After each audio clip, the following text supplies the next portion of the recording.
Крводарителска акција спроведе полицијата од Кочани во соработка со Општинската организација на Црвен крст Кочани и Институтот за трансфузиона медицина од Штип. Ова е втора од планираните 3 крводарителски акции согласно годишниот план и програма за оваа година.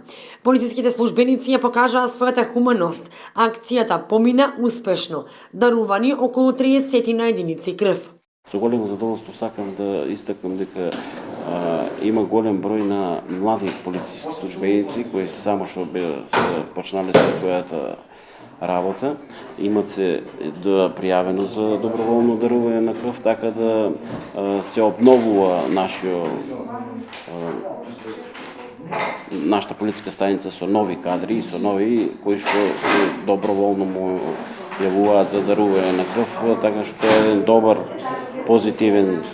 Ипак за тоа знаеме дека крводарувањето е хуманна чест, да со цел секојаш да се спасе човечки живот, а ние сме тука за да помогнеме и да можеме да ги едуцираме и младите да може да продолжат и тие да даруваат крв. Кочанската полициска станица годишно реализира 3 крводарителски акции. Третата и последна за оваа година ќе биде спроведена во ноември.